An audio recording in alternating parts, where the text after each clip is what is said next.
মাত্র ৬টা টব দিয়ে আপনি আপনার বেলকনিকে এত সুন্দরভাবে সাজিয়ে তুলতে পারবেন। একদম সহজ। যে কোনো অনেকেই এই আইডিয়াটা ভাবে যে আমি কি করে আমার বেলকনিকে সাজাবো, তার জন্য কি অনেক টব লাগবে। আমি তো এর আগেও অনেকগুলো ভিডিওতে 10টা 12টা টবের কথা বলেছি। এখানে আমি 6টা টব আপনাদের দেখাবো, যে 6টা টব দিয়ে আপনারা কি করে এই জায়গাটিকে সাজিয়ে তুলতে পারেন। এটা আমি একটা ছোট্ট একটা জায়গা দিয়ে দেখাচ্ছি, যে জায়গাটিকে দেখতে ঠিক এইরকম লাগছে। আপনি এখানে বসে আপনি দেখার মতো, এটা একটা সামান্য একটা ফ্ল্যাটের মধ্যে আমি দেখাচ্ছি, নিচু জায়গাতে দেখাচ্ছি। এটাকে আপনি চাইলে আরেকটু ডেকোরেশন করে নিতে পারেন। আর মোটামুটিভাবে যেটা আপনার দেখার মতো হবে সেটা হচ্ছে একদম সমান জায়গাতে আমি দেখাচ্ছি কি কি গাছ আপনারা ব্যবহার করতে পারেন। দেখুন এখানে যে টবগুলিকে ব্যবহার করা হয়েছে, এখানে অ্যাগ্লোনিমার সেগুলি এই ধরনের টব ব্যবহার করা হয়েছে। এই ধরনের টবের মধ্যে যদি আপনি 2 থেকে 3টে অ্যাগ্লোনিমা একসঙ্গে লাগিয়ে দেন, তাহলে ঠিক এইরকম ঝাড় তৈরি হয়ে যাবে।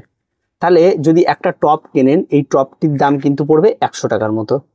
আর আপনার এই টবগুলি 4টে টব আপনার 400 টাকা পড়বে। আর এই যে বুদ্ধর এই জায়গাটি দেখতে পাচ্ছেন, এই বুদ্ধটার দামও 100 টাকার মতো পড়বে। এই যে 500 টাকা। আর এই সমস্ত টবগুলি যেগুলি রয়েছে, এই সমস্ত টবগুলিতে কিন্তু এগুলির দাম কিন্তু সবচেয়ে কম 15 টাকা করে পেয়ে যাবেন, 30 টাকা। এই 530 টাকার আপনার টব লাগবে। এবার গাছ যদি এই ধরনের অ্যাগ্লোনিমাগুলি আপনি কিনতে পারেন, তাহলে এই সমস্ত অ্যাগ্লোনিমা 50 টাকা করে পেয়ে যাবেন। আপনার খুব বেশি হলে এখানটায় 2টো গাছ লাগবে এই টবের মধ্যে, আর এইখানে এই টবের মধ্যে আপনার 2টো গাছ লাগবে। এই যে দুটো 4টে 200 টাকার গাছ লাগবে। দূরে থাকলো এরিকা পাম এই সাইজের গাছ যদি আপনি নিতে যান, একটু দাম বেশি পড়বে, হয়তো 100 টাকা করে। তাহলে এক একটাতে যদি আমি 4টা 5টা করে, অনেকগুলো করে রয়েছে এখানটায়, আমি যদি একটাকে 2টো করে গাছ দিই, তাহলে অন্তত কিন্তু অবশ্যই 200 400 টাকার কিন্তু এরিকা পাম লাগবে। আর এই সমস্ত যে কোনো একটা হ্যাঙ্গিং প্ল্যান্ট এগুলি উপরে বসিয়ে দেবেন আপনার ছাদ বাগানে থাকে সেগুলি। আর এগুলি নেভার প্ল্যান্ট, এগুলি ক্রয় করতে গেলেও ঠিক একটু দাম বেশি পড়বে।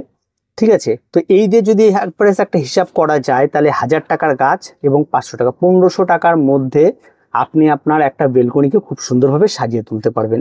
এবং সেটা মাত্র খুব ছোট্ট। এবার এইটুকু গাছকে মেনটেন করতে কিন্তু 5 মিনিটও লাগবে না, কারণ একদিন যদি আপনি এই সমস্ত গাছগুলিতে জল দেন, তাহলে কিন্তু বাকি দিনগুলো জলের কোনো প্রয়োজন পড়বে না।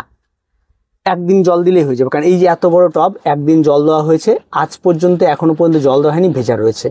এবার এখন বিষয়টা হচ্ছে এই সমস্ত গাছগুলি করার জন্য আমি কি ধরনের মিডিয়াগুলি ব্যবহার করলে আমার সবচেয়ে বেস্ট হয়। এই ধরনের গাছগুলি করার জন্য আপনি যে ধরনের মিডিয়াগুলি ব্যবহার করবেন, সেই মিডিয়াগুলি খুব ইজি মিডিয়া। যেমন ধরুন আপনি এখানটা সমস্ত গাছের একই রকম মিডিয়া রাখবেন। সেই মিডিয়াটা কি রাখবেন, 50% আপনি মাটি নিয়ে নেবেন, তার সঙ্গে আপনি 40% আপনি কম্পোস্ট নেবেন, আর 10% আপনি বালি নেবেন। কেন? কারণ এগুলি যেহেতু ঘরের ভেতরে থাকবে, জলটা সম্পূর্ণ আপনার হাতের উপর নির্ভর করবে। কারণ এটা কিন্তু আউটডোরের আমি দেখাচ্ছি, এটা কিন্তু ইনডোরের দেখাচ্ছি। ঘরের ভেতরে হোক বা যেখানে আলো আসে সেটি জায়গা হোক, সেরকম জায়গায়।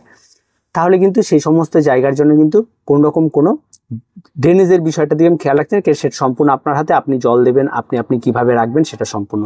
তার পেছনে যে সমস্ত গাছগুলি রাখবেন, সেই সমস্ত গাছগুলিকে একটু উঁচু করে দেবেন। দেখুন এখানে কাঠ ব্যবহার করা হয়েছে, একটু উঁচু করে দেওয়া হয়েছে। ঠিক আছে, আর নিচেরগুলিকে ফ্ল্যাটের মধ্যে রাখা হয়েছে। আপনি চাইলে সেগুলিকে আরো সুন্দর ডেকোরেশন করতে পারেন, আরো ভালোভাবে রাখতে পারেন, কিন্তু মাত্র 4-6টা টব দিয়ে কিন্তু একটা সুন্দর ডেকোরেশন হতে পারে। এবার গাছ রাখার ক্ষেত্রে ভাবতে হবে, এই যে মাঝখানে যে গাছটিকে রাখা হচ্ছে বুদ্ধর মূর্তিটি, সেটারও একটা বিষয় রয়েছে, কেন ওখানে রাখা হলো। কারণ এই গাছটি কিন্তু ছায়াচ্ছন্ন জায়গাতে খুব সুন্দরভাবে পড়ে। আর আপনি বেলকনিতে রাখেন, যেখানে রাখেন সে উপরে যেন একটা লাইট থাকে, লাইটের আলো কিন্তু পড়তে হবে, তাহলে কিন্তু আরো সুন্দর হবে। লাইট যত ভালো লাগবে এই সমস্ত গাছগুলি তত ভালো কিন্তু খেলবে। এই বিষয়টাও কিন্তু খেয়াল রাখতে হবে। আর এই সমস্ত অ্যাগ্লোনিমাগুলি খুব সহজ পরিচর্যার। এদের যদি আরো ভালো কোয়ালিটি নিতে চান, আরো লাল বা বিভিন্ন ভ্যারাইটিস কালারের, বা এই দুটোকে আমি এখন একটু চেঞ্জ করি, এই অ্যাগ্লোনিমা দুটোকে চেঞ্জ করি, একটু হাই কোয়ালিটি অ্যাগ্লোনিমা দিই একটু। এইবার দেখুন এই অ্যাগ্লোনিমা দুটো দেওয়ার পরে কিন্তু জায়গার লুক কিন্তু আবার চেঞ্জ হয়ে গেছে। দেখুন এবার কিন্তু একটু ক্লাসি লাগছে, কারণ এই সমস্ত গাছগুলি একটু কালারফুল গাছ, এই জন্য এগুলি দেখতে আবার একটু ভালো লাগছে। তো এই যে গাছগুলি রয়েছে, এই গাছগুলি কিনতে গেলে একটু হয়তো দাম বেশি পড়বে। তো আপনি যদি ব্যয় করতে পারেন 2500 টাকার মতো, তাহলে এই সমস্ত পুরো একটা সেট আপনি করে নিতে পারবেন। এবং তারপরে কি এই সমস্ত গাছগুলি অনায়াসে আপনার ছাদ বাগানে হোক, বেলকনিতে হোক, বা আপনার সিঁড়ি জায়গায় হোক, বা ইনডোরে হোক, অনায়াসে এরা বেঁচে থাকবে। শুধুমাত্র এদেরকে একটু উপরে আপনাকে একটা বাল্ব লাগিয়ে দিতে হবে, আলোটা ঠিকঠাক করে দিতে হবে, যে কোনো এলইডি বাল্ব লাগিয়ে আলোটা ঠিকঠাক দেবেন, তাতেই কিন্তু যথেষ্ট।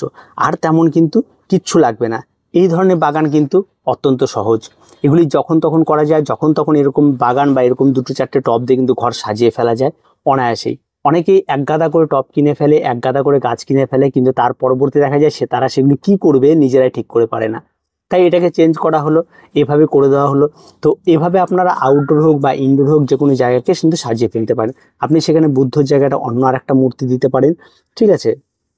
তো তেমন কিন্তু কঠিন কিছু আমি দেখতে পারছি না এখানটায়, প্রত্যেকে করতে পারবেন। এবার হচ্ছে গাছের খাবার, এই সমস্ত গাছগুলি যেমন রয়েছে এগুলি ঘেস মিডিয়াতে রয়েছে। তো ঘেস কিনতে গেলে কিন্তু বর্তমানে ঘেসের একটু দাম বেশি পড়ে, ঠিক আছে। আপনি যদি কামারশালাতে চলে যান, সেখান থেকে একটু যদি কায়দা করে জোগাড় করতে পারেন, তাহলে সেগুলি সমস্ত জায়গা থেকে একটু কম পড়ে, ঠিক আছে। এগুলিতে জল, এটাও তাই ঘেস মিডিয়াতে রয়েছে, ঠিক আছে।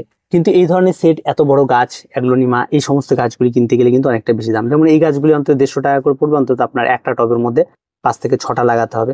আবার যদি আপনি সিমিলার একই গাছ রাখতে চান, এটা রেখেছেন আবার একই রকম গাছ এই পাশেও রাখতে পারেন, তাহলে সেটাও দেখতে অনেকটা বেশি সুন্দর লাগে। আর যে কোনো জিনিস আপনার করার শুধু ইচ্ছেটা লাগবে।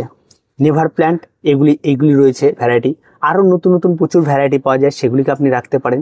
তেমন কিন্তু কঠিন কিছু আমি দেখতে পাচ্ছি না। আপনি টবগুলোকে আরও সুন্দর জানেন, এই টবগুলোর ভেতরে আপনি রঙিন পাথর দিয়ে দিতে পারেন, সেগুলিকে ভরে দিতে পারেন, আরও সুন্দর লাগবে রঙিন পাথর দিয়ে দিলে, ঠিক আছে। তো সাজানোটা সম্পূর্ণ আপনার ইচ্ছে, আমি শুধু আপনাকে আইডিয়াটা দিয়ে দিলাম যে আপনি 6টা টব দিয়ে সুন্দরভাবে সাজিয়ে তুলতে পারেন। এবং এই সমস্ত বিষয়গুলি একদম ইজি, প্রত্যেকে পারবে। যে কোনো এক গাদা গাছ কিনে না মেনটেনেন্স করাটা খুব মুশকিল, তাই এক গাদা গাছ না, অল্প গাছ কিনুন, অল্প গাছ দিয়ে এই এত সুন্দর কিন্তু বাগান তৈরি করে ফেলা যাবে। তাই যদি আপনি সুন্দর বাগান চান, যে আমি একটা সুন্দর বাগান চাবো এবং আমার সেই বাগানের মধ্যে আমি একটা সুন্দর জায়গা তৈরি করব, বারান্দার মধ্যে হোক, এক কোণে হোক বা ছোট্ট একটা জায়গা হোক, সেই জায়গাটিকে দেখতে যেন অনেক বেশি সুন্দর লাগে, তাহলে এই ভিডিওটি সম্পূর্ণটাই আপনার জন্য। আর এর যে যা ব্যবহার করা হয়েছে তার সমস্ত কিছু আপনাদের দেখানো হলো, কত কি খরচ সমস্ত কিছু দেখানো হলো, একটা ছোট্ট ভিডিওর মাধ্যমে আপনাদের একটা সুন্দর আইডিয়া দিয়ে দিতে পারলাম। তো আজকে এই পর্যন্ত আর কি, এগুলিকে আপনারা কাজে লাগান আপনারা যদি পারেন। যদি ভিডিওর কোয়ালিটি একটু খারাপ আসবে, কারণ আমাদের তো দামি ক্যামেরা না, ফোন দিয়ে করি, তো সেভাবেই যতটা পারবেন নেবেন। আর যতটা ভালো লাগে এই হচ্ছে তার লুক। যদি আপনি দাঁড়িয়ে দেখেন, আমি এতক্ষণ ধরে বসিয়ে দেখাচ্ছিলাম জায়গাটাকে, উপর থেকে দেখলে আপনি ঠিক এইরকম আপনার পছন্দ হবে। যে কোনো আপনার বাড়ির লোক আসলে সেই জায়গাটিকে এইরকম দেখতে পাবে। দেখুন কত সুন্দর লাগছে একটা জায়গা, আর ছোট্ট জায়গা। যদি আমি গড়ে হিসাব করি, এটা কাঠটা 5 ফিটও নেই, অন্তত 4 ফিটের মতো একটা জায়গার মধ্যে রয়েছে। সেই 4 ফিট জায়গায় এত সুন্দর একটা বাগান। কটা টব? 1টা 2টো 3টে 4টে 5টে 6টা 7টা টব দিয়ে একদম কমপ্লিট বাগান আপনি নিজের বাড়িতে যে কোনো জায়গাতে আপনি তৈরি করে রাখতে পারবেন। এরকম যদি আপনি 4-5টা জায়গায় আপনার এন্ট্রান্সে তৈরি করলেন, একটা যে কোনো একটা জায়গায় রাখেন, আপনার গাছের বাড়ির লুক পর্যন্ত চেঞ্জ হয়ে যাবে, দেখার মতো লাগবে। তাই আমি এই গাছগুলিকে দেখালাম কারণ এই গাছগুলি সহজ পরিচর্যা, আপনি আপনার গাছ চেঞ্জ করতে পারেন, আরও সুন্দর সুন্দর গাছ পাওয়া যায়, সে সমস্ত কিছুতে করুন। তবে আমি বলবো এই এরিকা পামটা রাখবেন, কারণ এরিকা পামটার ব্যাপারটা একটু আলাদা, ও বড় গাছ পেছনের দিকে থাকবে, আপনার লুকটা একটু অন্যরকম নেবে, আর সবুজের তো প্রয়োজন রয়েছে। আর তাছাড়া পরবর্তীতে আমি একদিন হ্যাঙ্গিংয়ের আইডিয়া দিয়ে দেবো যে কী কী হ্যাঙ্গিংয়ের গাছ রাখতে পারবেন। তো এই সমস্ত যদি আইডিয়া ভালো লাগে, অবশ্যই ভিডিওটি লাইক, শেয়ার এবং কমেন্ট করবেন, চ্যানেলটিকে সাবস্ক্রাইব করে রাখবেন। আর আমাদের এই ধরনের নিত্য নতুন ভিডিও কিন্তু আপনারা রোজ পেয়ে যাবেন।